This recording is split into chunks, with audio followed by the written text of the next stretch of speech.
Alhamdulillah kepada Allah Subhanahu wa taala pada pertemuan kita pada hari ini diberikan kesempatan, diberikan ruang, diberikan kesempatan,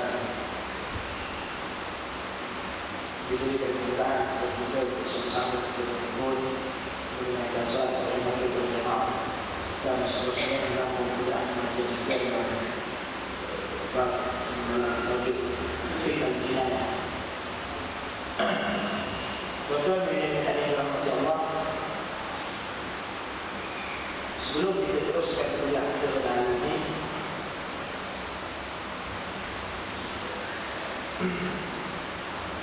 saya nak sentuh sedikit berkenaan dengan suatu isu yang dibangkitkan yang berlaku pada bulan lepas. Isu pada tarikh 22 April, tarikh 22 April, bukan 28 April. 28 April itu saya tak nak komen. Saya nak komen isu 22 April sebelum 28. 22 April itu isu agak hidup juga. Sebenarnya lama tak boleh berlaku, tak kira mana pun. Sekarang kita tahu nak kecuali bila mana ada orang mempertikaikan undang-undang Islam, bila mana ada orang mempertikaikan kuasa mahkamah syariah, iaitu kisah yang berlaku di Lumut, Terengganu. Seorang wanita, seorang gadis yang ditangkap kekhaluan dengan pasangannya, seorang lelaki. Wanita pengadil tersebut berumur 19 tahun yang bernama Nurul Ashqi, dan lelaki itu bernama Firdaus, bekerja sebagai seorang nelayan, ditangkap dalam keadaan bokeh, telanjang bulat. Wanita pula, lelaki itu hanya memakai seluar jeans. Buka pintu, buat kuasa masuk. Wanita ini berada dalam selimut atas katil, tak pakai apa-apa. Baju dalam dia bagian semua dia bawa. Kemudian baju dalam dia semua diambil oleh umat kuasa untuk dijadikan bahan bukti. Benda ini keculah dalam surat khabar. Pasangan tersebut didenda dengan denda 2,800 setiap seorang.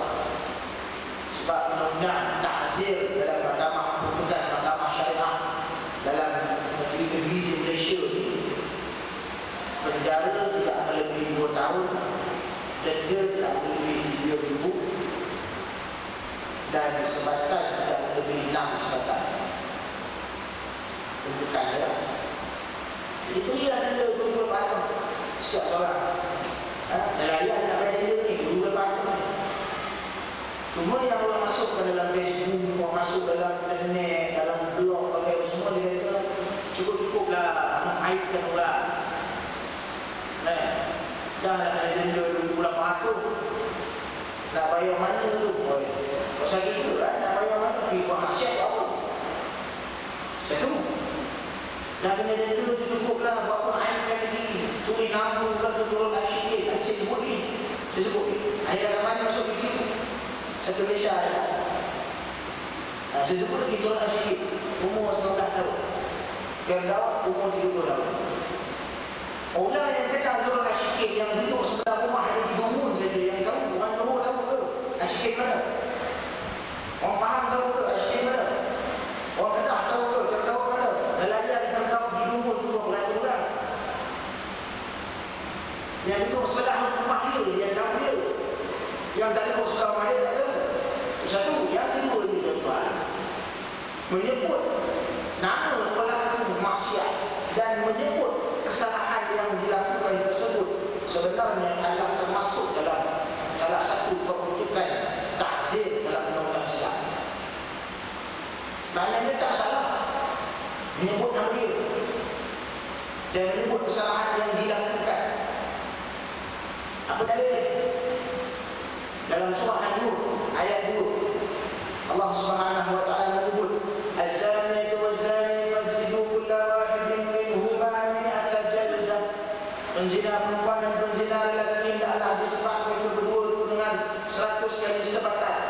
Kemudian di akhir ayat itu Allah SWT waliyashhad 'adzabahuma ta'ifatun minal mu'minin, dan hukuman tersebut hendaklah disaksikan oleh sebahagian orang-orang yang beriman.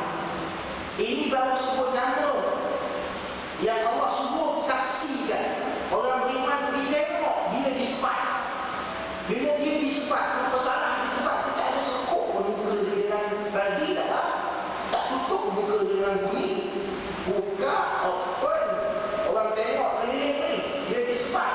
Dia dipotong tangan. Hukuman potong tangan, hukuman sepat, hukuman rejam disaksikan oleh masyarakat. Hukuman idam, potong kepala, pancung disaksikan oleh masyarakat. Dan ini jangan takut. Dan kata Allah aibkan pesalah. Siapa dia banyak kata Allah mengaibkan pesalah. Ya Allah suruh dalam surat Allah suruh tengok. Baru sebut nama yang mesti. Ini Allah suruh tengok. Sebab tu kita kena mengaji hidayah ni. Kena mengaji hidayah ni.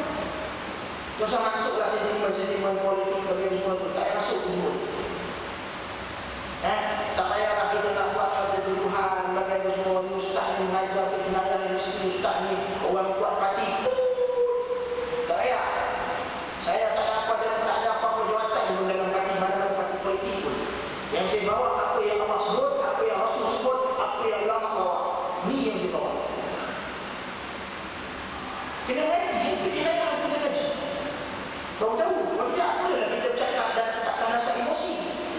Bercakap tanpa ilmu. Lagi menunjukkan kejahilan dan kecilikan ilmu kita. Ibnu Qayyim al-Jauziyah menyebut dalam kitab dia. Disebut apa? Dia kata tujuan menyebut nama pelaku maksiat dan maksiat yang dilakukan adalah untuk supaya masyarakat menjauhi mereka. Sebab di antara dia kata, bila dalam diri pesalah tu ada rasa malu, pergi mana-mana, orang pandang muka dia, orang tengok dia, inilah yang kena sebab, inilah yang kena denda, inilah yang kena hukum zina, inilah yang kena potong tangan dan sebagainya. Perasaan malu itu juga salah satu daripada elemen yang menjadi pencegah dalam diri penjenayah tadi itu daripada melakukan kesalahan tersebut, daripada mengulang kembali kesalahan yang dilakukan. Dia malu, pindah ke tempat lain, orang tengok akhirnya dia risau. Satu, kemudian gerun, tengok kena sepat, tengok kena potong tangan, orang tengok keliling tangan tercabut, rasa gerun timbul dalam hati masyarakat. Yang pesalah pun nak ambil makanan, teringat tangan dah tak ada, daripada orang sempurna jadi okey, orang kelainan payah sepatutnya sempurna, akhirnya jadi okey. Gerun tadi itu akan menjadi pencegah dalam diri dia supaya daripada mengulang kembali jenayah tersebut. Orang lain yang gerun tengok hukuman tersebut akan menjaga diri daripada melakukan jenayah tersebut. Itu matlamat ulama Islam, nak timbul rasa gerun dalam diri masyarakat, barulah nak cegah jenayah. Bila undang-undang di luar sana yang tak ada menimbulkan rasa gerun kepada masyarakat, sebab tu jenayah berulang kali, berulang-ulang berbuat. Cuba tangkap seorang ragut, sebab ragut ulama-ulama dan berfatwa bahawa ragut ni sama macam kesalahan merobak, iaitu merobak dengan kekerasan. Jadi hukuman dia ialah potong tangan kanan dan potong kaki kiri. Dia khilaf. Kalau mencuri hanya potong tangan, merobak iaitu mengambil harta orang dengan kekerasan, sama ada meletakkan senjata, pistol dan sebagainya. Maka hukuman dia Allah beri ialah potong tangan kanan dan potong kaki kiri. Cuba tangkap seorang peragut, potong tangan kanan dan kaki kiri dia tu, kemudian disaksikan oleh orang ramai di stadium Melawati ke, di stadium Bukit Jaya ke. Tengok orang ramai, Hongkong lepas tu berdebu-debu, mak-mak lepek, mak-mak rakut, ambil borang daftar jadi belakang masjid. Insaf. Sebab ada putih kanan ni, nak prank motor tak boleh dah, nak prank motor tak boleh dah. Nampak tak? Nak gini undang-undang tangan ini baik insaf. Itu tujuannya. Tujuan undang-undang Malaysia ni nak mencegah, bukan nak menghukum. Undang-undang yang berada di luar sana ialah tujuannya nak menghukum. Sebab tu daripada 7 tahun penjara maksimum naik pada 15 tahun, naik pada 20 tahun, naik pada selama maksimum penjara 70 tahun. Pasal apa? Pasal nak menghukum. Tak jadi. Bukan nak mencegah. Kalau menghukum, maka akan ramailah orang yang berbuat salah. Salah hukum, salah hukum, salah hukum. Tapi bila mencegah orang yang berbuat salah itu, dia orang tak tahu dan bertaubat. Tak nak buat tak insaf. Itu juga. Jadi dampaknya tadi tidak timbul soal mengadukan kesalahan. Sebab memang ada kedudukan ta'zir menyebut kesalahan dia dan nama pelaku kesalahan. Dia yang tak boleh buka aib orang ni, yang kena jaga aib orang ni dalam masa apa? Masa bila? Masa contoh, masa kesalahan tersebut tidak dibawa, belum dibawa lagi kepada pendakwaan, belum dibawa kepada pengadilan, belum dibawa kepada polis. Masa itu contohlah penjudi masuk rumah kita. Masuk rumah kita, kita dengar boleh tampung bawah. Kita pun ajak anak-anak kita 5 orang black komando. Kita black sudah sendek, sudah layu, betul lah. Kita tengok buah tu, ada keyakinan sikit lah bila anak-anak semua anak dah tu umur 15, 10 tahun, 20 tahun, 19 tahun, 25. Kita rasa yakin lah. Anak-anak kita mahal dengan kita lah. Turun-turun tengok penjuri, pukul-pukul penjuri seorang. Dia pun mampu belasah dia, dapat ikat dia. Ikat dia, lalu dengan anak sulung, man, ambil kunci kereta, kita bawa orang budak ni ke balai polis. Tengah-tengah nak bawa ni, tiba-tiba dia menangis. Dia mengayu, pakcik, tolong pakcik, tolonglah pakcik, saya tak nak buat lagi dah pakcik, minta maaf pakcik. Wah, pakcik punya laptop, bandwidth, handphone, Samsung Galaxy Tab, iPhone 4, iPod, semua ada pakcik, tak hilang dari pakcik, tolonglah pakcik. Saya terpaksa mencuri pakcik, tolonglah maaf dia.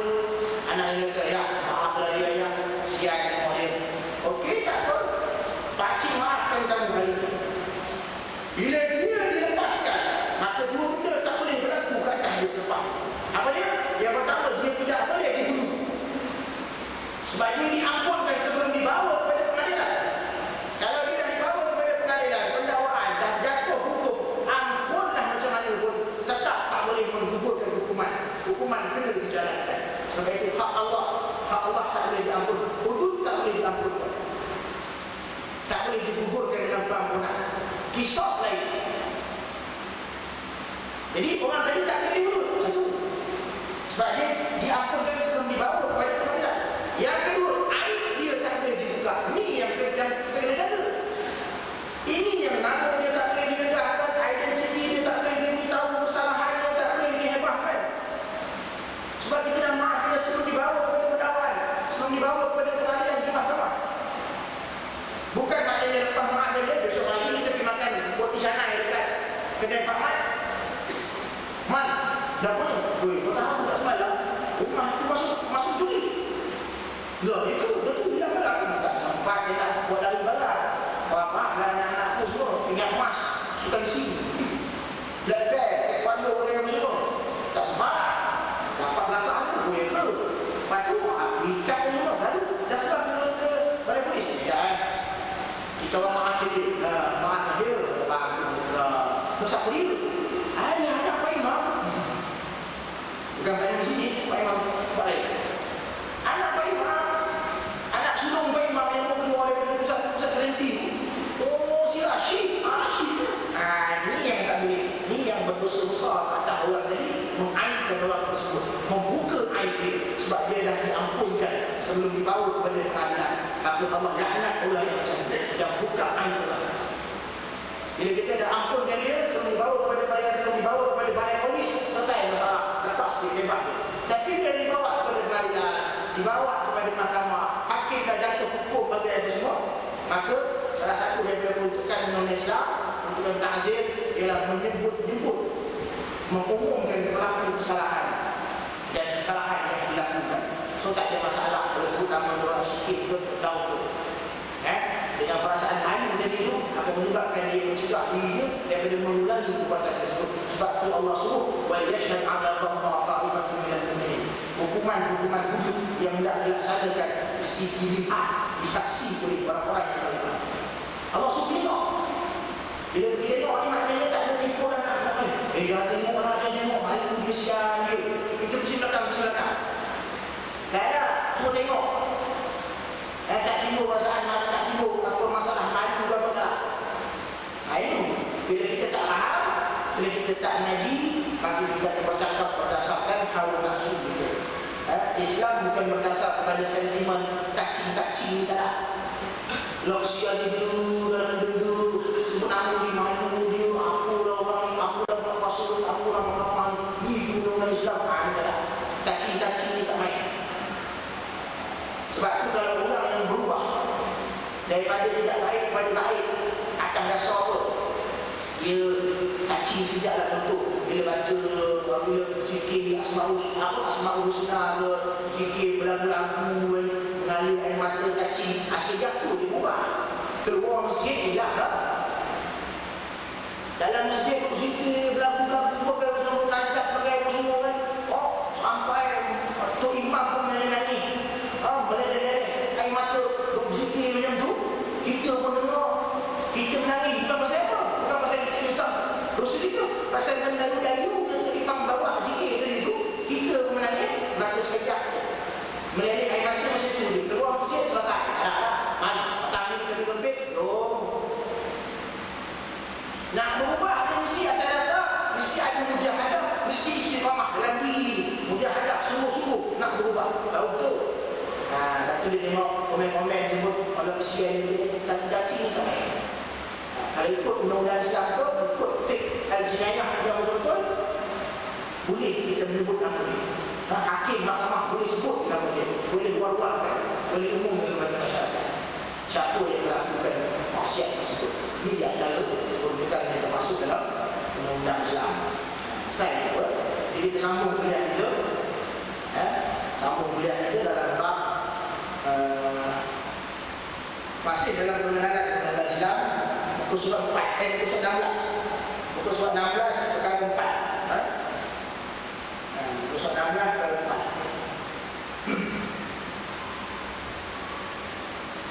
Ada 3 bentuk, bentuk-bentuk hukuman atau perbuatan dalam jenayah. Ada 3 bentuk hukuman bagi setiap kesalahan jenayah yang dilakukan dalam hukum Islam. Dalam Islam ada 3 peruntukan, 3 bentuk hukuman. Yang pertama hudud, yang kedua qisas dan diyat, serta yang keempat ta'zir. Ada ulama adalah menyenaraikan 4. Dia hudud, qisas, diyat, ta'zir. Tapi kebanyakannya pembahagian yang banyak digunakan oleh para alim ulama, oleh ulama-ulama yang mengarang buku fiqh jenayah dan sebagainya ialah 3 pembahagian yang popular: hudud, qisas dan diyat. Qisas tidak boleh dipisahkan dengan diyat. Sebab qisas dengan diyat dia ada fenomena. Bila tidak dilaksanakan qisas, dikenakan diyat. Dikenakan denda. Bila dilaksanakan qisas, tak kena diyat. Kemudian laksanakan ta'zir. Baik, kita pergi pada satu-satu. Hudud. Peruntukan yang pertama hudud. Hudud jam'u haddin. Wal haddu fil asli asy-syai'ul hajizu baina syai'ain. Hudud ni dia adalah jamak kepada perkataan had. Jamak kepada perkataan had. Dan had ni pada asalnya bermaksud asy-syai'ul hajiz. Asy-syai'ul hajiz iaitu sesuatu yang menjadi menghadang baina syai'ain, di antara 2 perkara. Itu makna had. Antara baik dengan tidak baik, pahala dosa ni ada penghalang hajiz. Tengah-tengah ni disebut sebagai hajiz, penghalang. Supaya kita tak masuk kepada perkara dosa, ada penghalang. Jangan hampir kepada penghalang ni. Itu maknanya dulu had. Dosa pahala, dosa. Kalau kita hampir kepada penghalang tersebut, kemungkinan besar kita akan termasuk dalam dosa. Kemudian dari segi bahasa, hudud bermaksud pencegahan ataupun penghalang. Maka dapat disimpulkan hudud ialah segala bentuk siksaan atau hukuman yang dikenakan ke atas orang yang melakukan kesalahan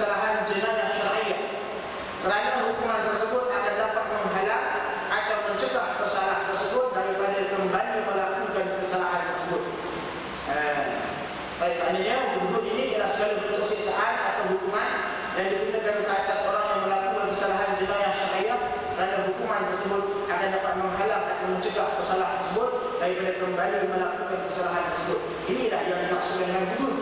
Bila dilaksanakan gurur ke atas orang tersebut, ke atas penjenayah tersebut, maka hukuman tadi akan menimbulkan rasa gerun dalam diri pesalah, akan menjadi suatu elemen, akan menjadi suatu pencegahan dalam diri dia daripada mengulangi dari kesalahan tersebut. Sebab itu hukuman hudud ni berat.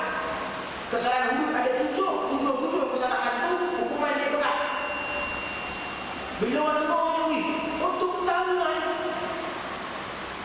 Ini hukuman apa kalau dia potong tangan ni? Macam hukuman kaliber halus. Hukuman orang-orang. Macam tak wajib. Memanglah hukuman itu berat.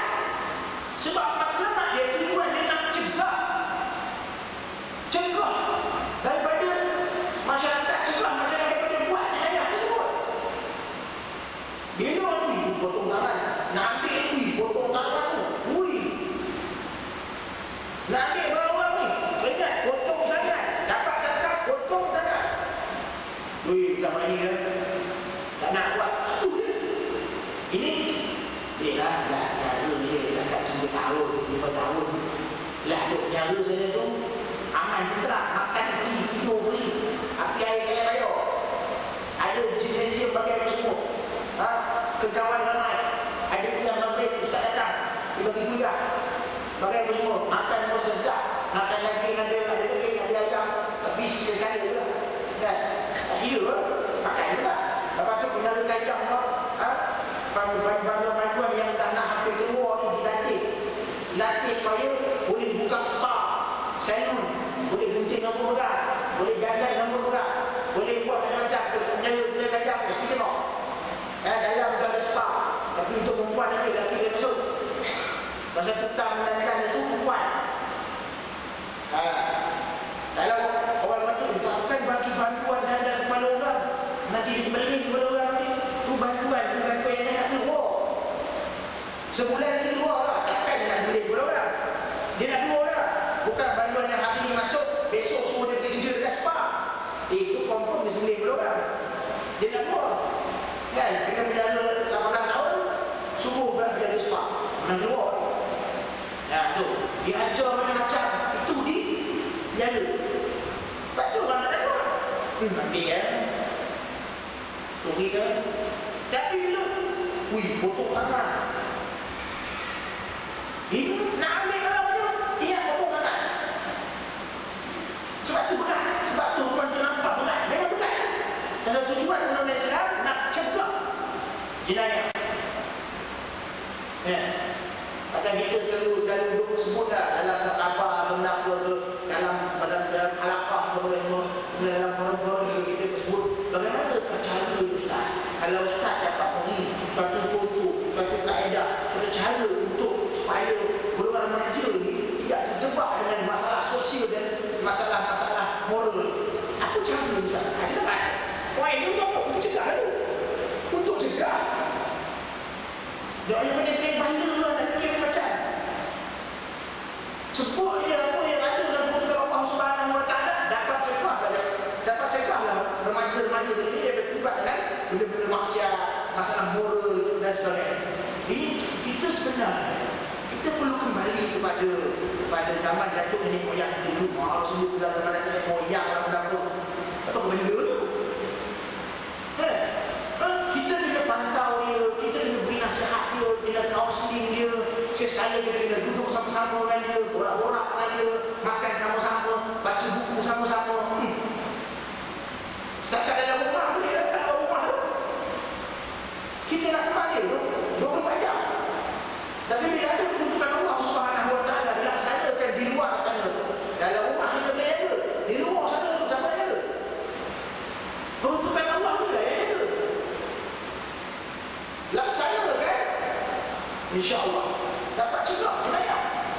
Tak payah ada buat forum sana sunnah sini, forum macam forum. Ni insya-Allah 19 hari bulan minggu depan masjid, ada salah satu masjid di Kelang. Dia orang buat program carnival, jom ke masjid. Dia minta saya pergi kuliah maghrib dan tajuk dia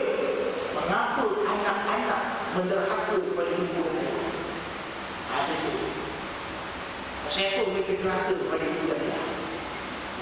Tak payah pada mereka fikir juga. Logik tak payah. Ambil yang ada dalam Quran, dalam hadis selesai masalah. Nabi dah sebutkan bila berpegang kepada dua perkara tu, lan tadillu abadan. Lan, kataan lan, huruf lan, bukan lam. Bukan lam ni, lam nun. Maknanya takkan sesat. Selama-lamanya kalau kita berpegang teguh pada Quran dan Sunnah, takkan sesat. Nabi sebut dah. Masih betul apa?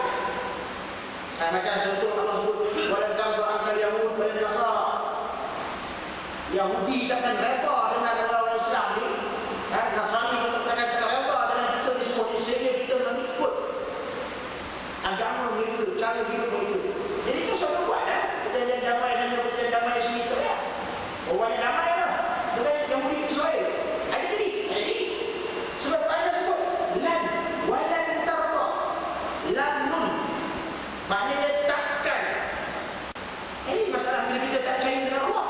Bila kita tak kaya dengan peruntukan Allah, tak kaya dengan firman Allah. Allah sebut dah, takkan reda. Jadi Mesir kita buka sepadan, Jordan kita buka sepadan.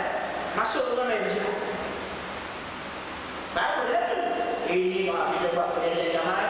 Yang keberapa dah, buat di Arab Saudi lah, buat di mana lah, itu ini lah, panggil lah Perdana Menteri Israel, panggil Perdana Menteri Palestin juga semua duduk semeja. Jadi sekejap je. Lepas tu serang ni.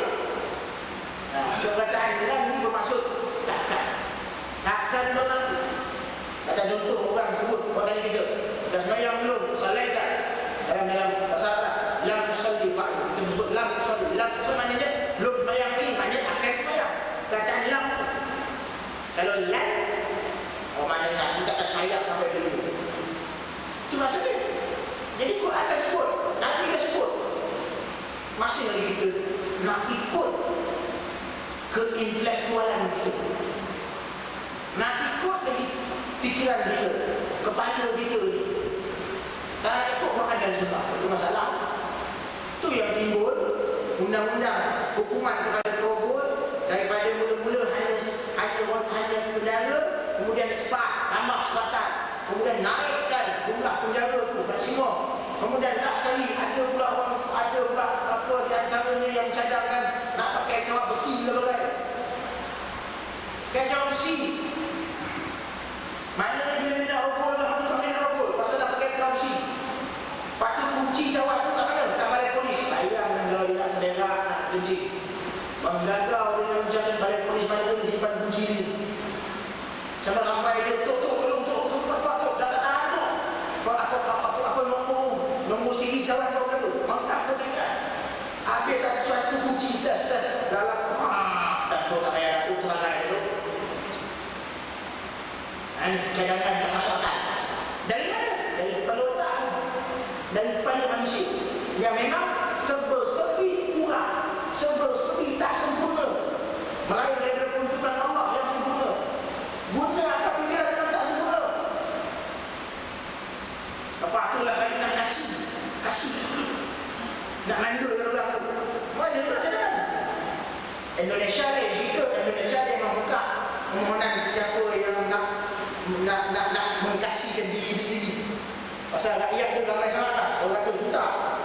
Jadi Indonesia memang ada buka situ, ada lelaki yang memang tutup anak ramai sampai 12 orang. Tak sanggup dah, anak pergi hospital, kasih. Buat kasih, pun maknanya tak ada anak, pula 12. Itu dalam bab nak kekang kelahiran yang banyak sangat. Yang kita ni nak hukum perempuan. Tak jadi. Tapi kalau kita ikut keputusan Allah Subhanahu Wa Taala, selesai masalah. Tak payah pening-pening. Tak payah buat meja bulat, panggil Profesor Mahya, panggil doktor ni, Profesor Emeritus Tan Sri, Datuk Sri, Wan Sri, Tun, habis semua yang anda berlaku. Profesor di Raja, kita bincang macam mana cara kita menyelesaikan masalah hukum. Tapi Quran langsung tak buka. Hadis Nabi langsung tak ambil. Berhubungan pada. Itu yang jadi. Tak jadi. Kita manusia ni ikut Allah. Tapi ikut Allah.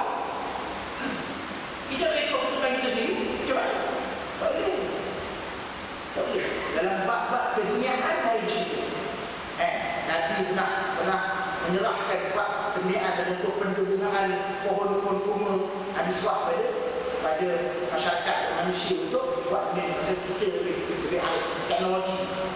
Tapi dalam buat jenayah, buat masalah-masalah yang kaitan dengan syahsiah kehidupan manusia, kita kembali kepada Allah. Kembali kepada Allah. Itu saja. Itu saja poin yang paling penting dan yang perlu kita tambahkan. Baik. Kemudian hudud juga boleh diistilahkan kepada segala bentuk perbuatan maksiat atau kesalahan yang ditegak oleh Allah Subhanahu wa taala daripada kita melakukannya. Firman Allah Subhanahu wa taala, "Tilka hududullahi fala taqrabuha." Itulah batas-batas larangan Allah, maka janganlah kamu menghampirinya. Allah sebut dalam Quran, ni batas-batas larangan Allah, jangan dihampiri. Macam tadilah, asyai'ul hadizu baina syai'ain. Sesuatu yang menjadi penghalang antara dua perkara, iaitu pahala, dosa, perbuatan baik, perbuatan maksiat di penghalang ni. Allah kata jangan hampir kepada penghalang ni. Jangan hampir kepada perbuatan maksiat, jangan hampir kepada kesalahan, jangan hampir kepada benda-benda yang boleh mendatangkan dosa. Sebab bila kita hampir, kemungkinan besar kita pasti akan terjebak. Sebab tu Allah kata, wala taqrabu zina, jangan kamu menghampiri zina. Jangan hampir kepada zina. Maknanya segala perkara yang boleh membawa kepada zina, jangan buat. Bawa kereta kan, pengusi, contohlah orang urusan syarikat CEO ke bagaimana semua, lalu ke depan bus stop pukul 10 malam atau pukul 9 malam, tengok sekretari kita, setiausaha pribadi kita masih ada dua orang dekat bus stop, tak balik lagi, sampai lagi taksi pun tak nak. Kita seorang, dia seorang. Kita berhenti nak ke mana? Nak balik rumah, bos. Nak balik rumah, tuan. Mana rumah? Itu sana tu taman dapur. Oh, sama lah kita. Jom saya hantar. Jangan. Sebab bila dia masuk, takkan dia nak duduk belakang. Siapa bos dia ni? Dia ke tukang buat kereta tu? Tukang buat kereta tu bos. Jadi dia depan. Dia depan, masa tu tengah-tengah siapa? Oh, yang bertanduk tu. Bising sebelah. Akhirnya bos pun, saya lah apa. Dia kata makan ke? Boleh tak teman saya makan? Boleh lah, saya pun lapar. Saya kata ni sama kata. Oh, dia pun sama pergi makan. Lepas tu berhenti tak? Lepas makan semua dah pukul 12 ni. Ui, cantik dia bintang-bintang tu. Oh, tu siapa dia cakap tu? Tu makhluk bertanduk tengah-tengah tu yang semua cakap. Kita pun cakap, cantik bintang tu. Jom berhenti sekejap tengok. Kita berhenti duduk lagi tengok. Tengok, cantik bintang tu. Macam tu awak. Dia dah masuk jarum tu, bos. Siapa yang masuk jarum? Syaitan lah. Macam Allah kata, jangan hampir. Jangan masuk, jangan hampir. Bila hampir, pasti terjebak. Sebab apa? Sebab perbuatan maksiat ni mendatangkan kenyahatan. Mana ada orang berzina tak seronok? Yang tak seronok rogol aja. Itu pun yang kena rogol tak seronok, yang rogol seronok. Tapi kalau zina mesti seronok. Zina mesti seronok. Daripada atas kepala sampai ujung kaki seronok. Sebab tu ulama kata apa? Ulama kata memang ada hadis yang menyuruh ditanam kesalahan zina yang besar ni, yang dah kahwin ni, ada hadis suruh tanam. Semasa nak bejam, tanam dia. Tapi Imam Ahmad kata tu. Imam Ahmad kata, tapi hadis-hadis yang menyuruh tak payah tanam lagi banyak daripada hadis yang suruh tanam. Berarti Imam Ahmad kata lebih afdal yang tak payah tanam, supaya dia merasa sakit daripada atas kepala sampai hujung kaki. Di antara hikmahnya, Imam Ahmad kata apa? Imam Ahmad kata sebab ketika dia berzina, dia merasa seronok daripada hujung kepala sampai hujung kaki. Maka ketika dia dirajam, biarlah dia rasa sakit daripada hujung kepala sampai hujung kaki. Jadi kita rejam boleh ikut sekali dia. Nak rejam mana? Rejam kepala, rejam perut, rejam punggung dia, rejam kaki dia, ikut sekali kita. Nak rejam belah mana? Kalau rumah sepat dia tak boleh. Bubur tak boleh, kepala tak boleh. Dia ada bahagian dia. Tapi rejam tak ada. Rejam tak ada hak. Boleh pantai ikut sekali. Sebab apa? Sebab kesudahannya nanti rejam jadi memang tujuan nak mematikan pesalah tersebut.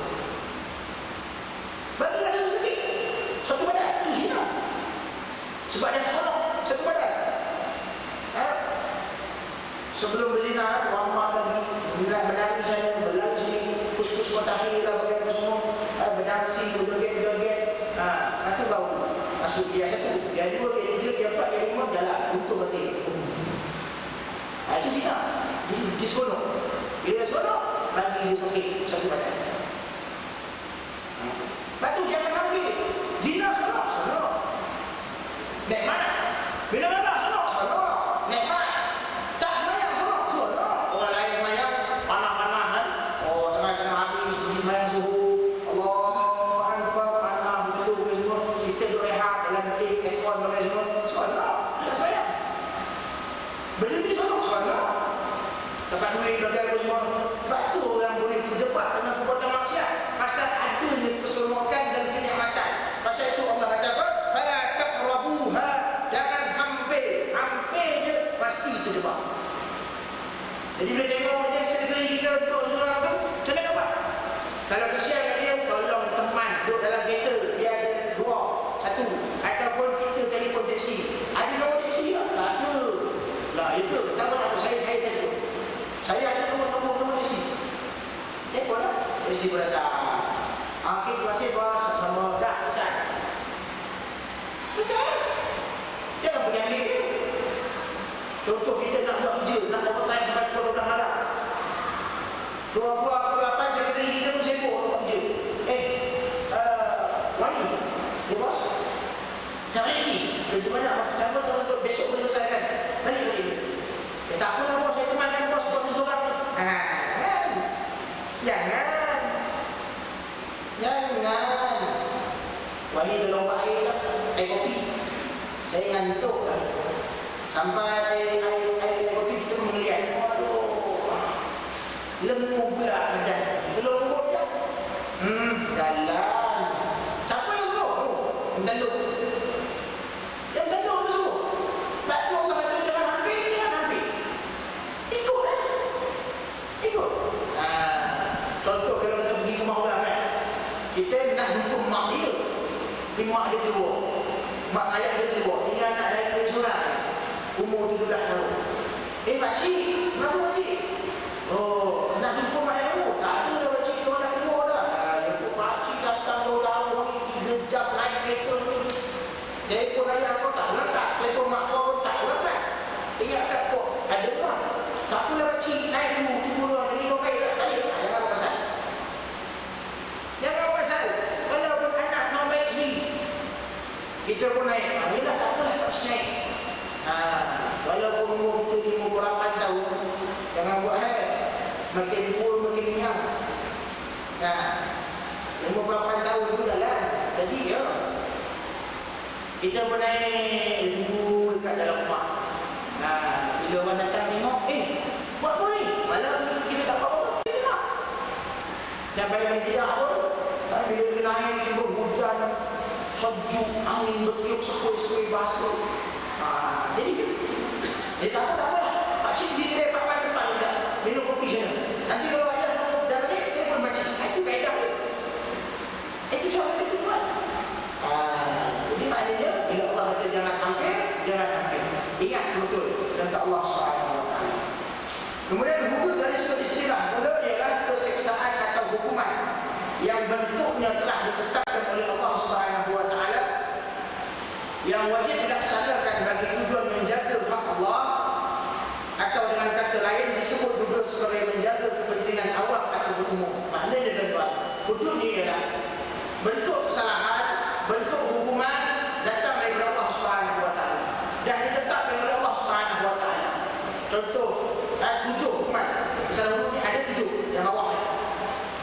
Zina, menuduh zina, minum arak, mencuri, merompak, murtad, al-huruf, penderhakaan. 7 kesalahan. Jumhur fuqaha dia pakai 7. Imam Malik, Imam Syafi'i, Imam Ahmad dia mengiktiraf 7 kesalahan hudud ialah pada kesalahan hudud ialah 7 kali. Tapi Imam Abu Hanifah saja yang menganggap kesalahan hudud hanya ada 5. Dia tak masukkan murtad dengan al-huruf. Penderhakaan tak termasuk bagi Imam Abu Hanifah dengan murtad. Imam Abu Hanifah kata hanya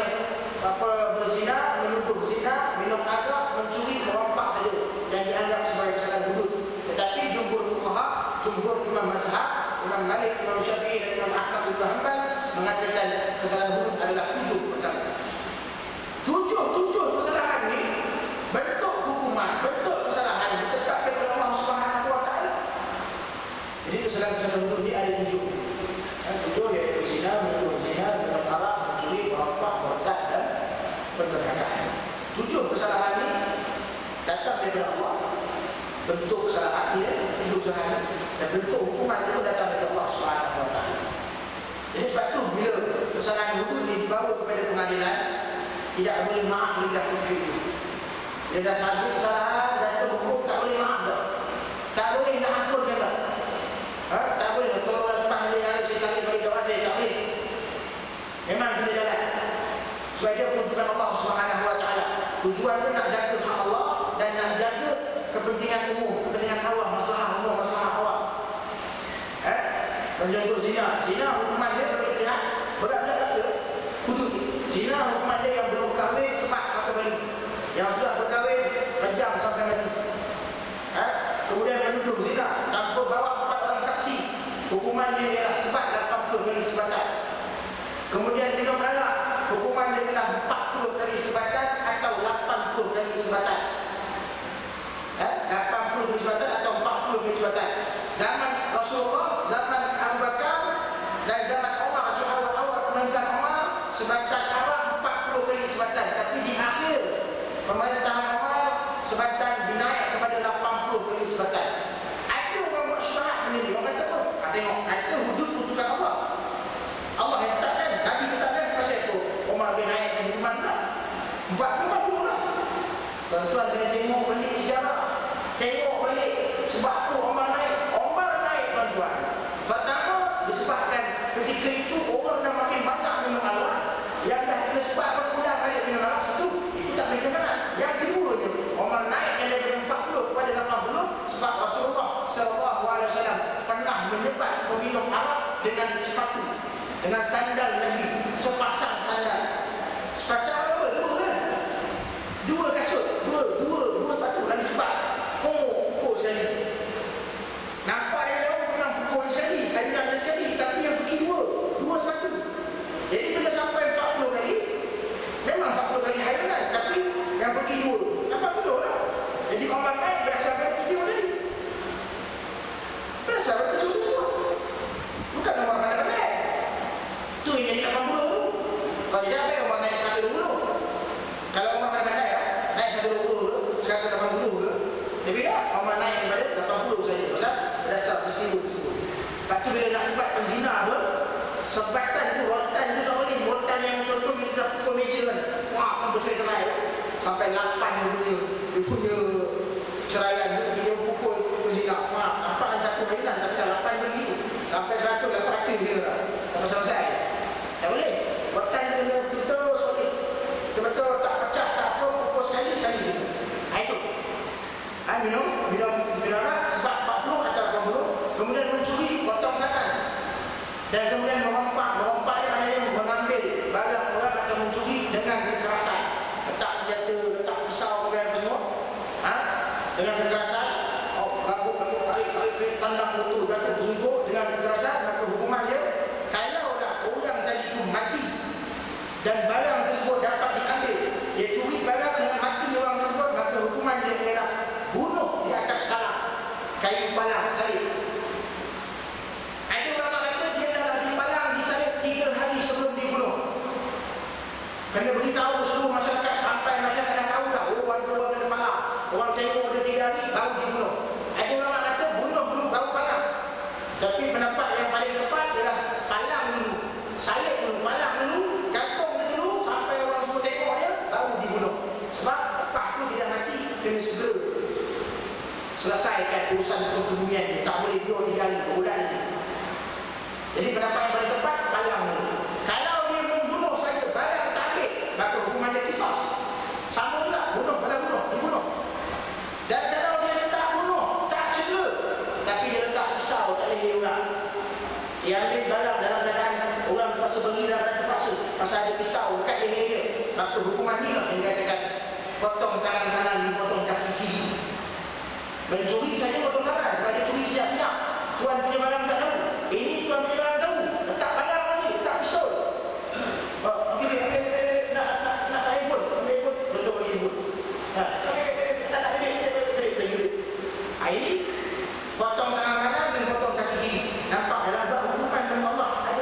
beri ihsan lagi, beri sifat belas kasihan Allah Subhanahu wa taala. Allah suruh potong tangan kanan dan kiri, Allah tak suruh potong kanan dan kanan.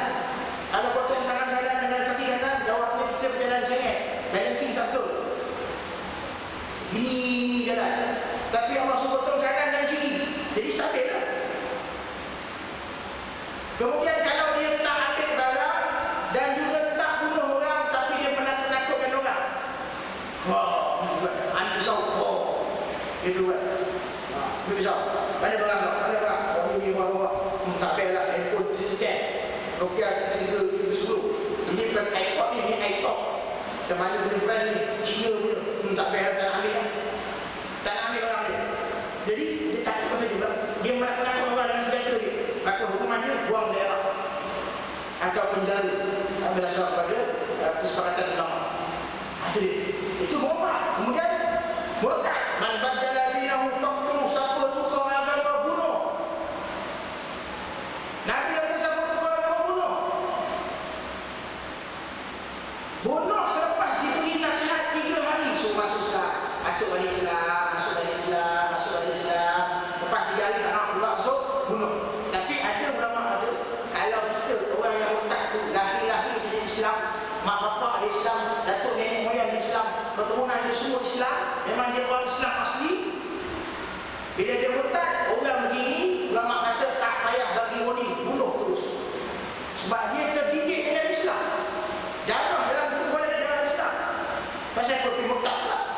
Satu, kalau orang tadi ini mak bapak ada non-Muslim, atau nenek moyang dia non-Muslim, keluarga dia keluarga non-Muslim, cuma dia je, dia dah umur 40 tahun dapat hidayah masuk Islam, umur 30 tahun masuk Islam, sampai umur 40 dia keluar balik Islam. Maka orang ini yang orang kata beri warning pada dia, beri nasihat, beri kaunseling 3 hari, sebab mungkin dia terkeliru antara ajaran lama dia dengan ajaran Islam.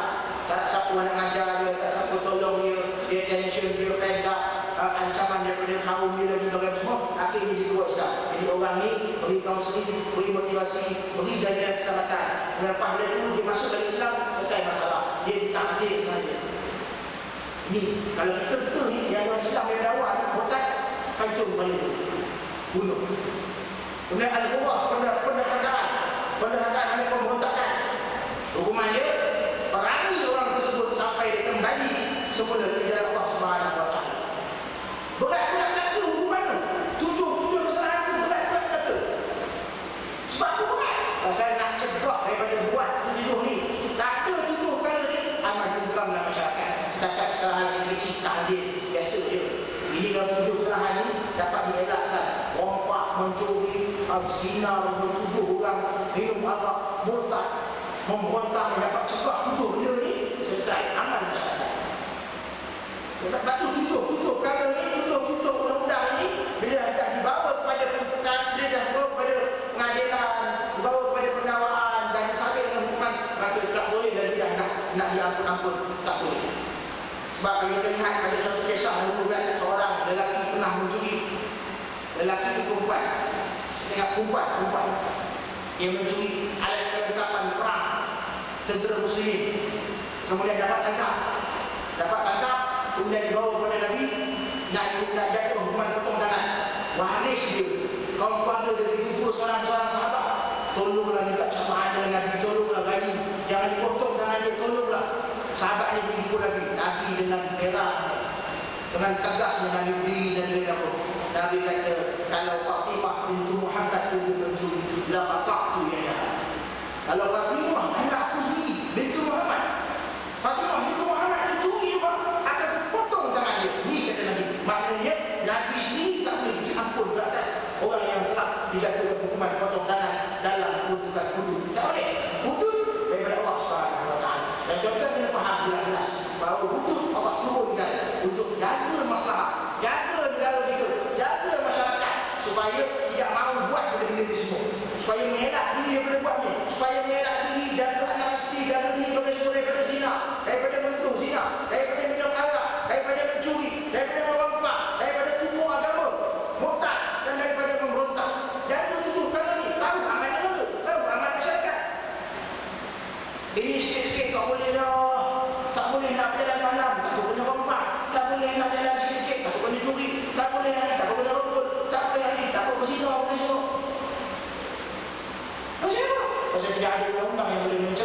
perbuatan tersebut daripada dilakukan oleh masyarakat. Jadi percaya dan yakinlah bahawa peruntukan Allah Subhanahu Wa Taala sahajalah yang benar-benar dapat mencegah, dapat menghalang masyarakat daripada melakukan jenayah-jenayah tersebut. Ya? Bila kita yakin begitu, insya-Allah tahu aman dengan itu, tahu tenteram, tahu selamat, tak payah pening kepala nak fikir nak buat undang-undang macam ni, macam ni, nak panggil apa orang jahat dah pula tak payah. Buat je dengan Allah Subhanahu Wa Taala, selesai masalah. Sebab memang masalah asal dengan Allah Subhanahu Wa Taala adalah untuk mencegah daripada masyarakat, daripada individu melakukan sesuatu jenayah yang boleh merosakkan yang boleh merosakkan ketenteraman ataupun masalah sesuatu masyarakat. Jadi tuan-tuan ini yang dirahmati Allah, saya rasa cukuplah sampai di sini saja. Kita sampai kepada hudud saja. InsyaAllah bila kuliah yang akan datang kita boleh sambung pada surah 18, iaitu bab qisas dan diyat. Dan sebelum kita tutup kuliah kita pada hari ini, sekali lagi saya ingin beritahu kepada tuan-tuan siapa yang masih belum mendapatkan buku fiqh al-jinayah ini, boleh dapatkan dengan saya, boleh dapatkan dengan saya. Harga dia kalau ikutkan harga apa pasaran dan lain, tapi saya beri pada jemaah yang mengaji kuliah fiqh al-jinayah seluruh Selangor dan wilayah Kuala Lumpur dan Seremban dengan harga RM10. Kita makan di negeri pun RM12 KFC. Ini RM10 tak ada. Jadi tuan-tuan berikan dirahmati Allah, saya mohon maaf sekali dengan kasar bahasa dan sebagainya. Sesungguhnya yang baik dan yang tidak baik datang dari Allah Subhanahu Wa Taala untuk menguji iman kita. Aku qauli hadza wa astaghfirullah li wa lakum. Wassalamu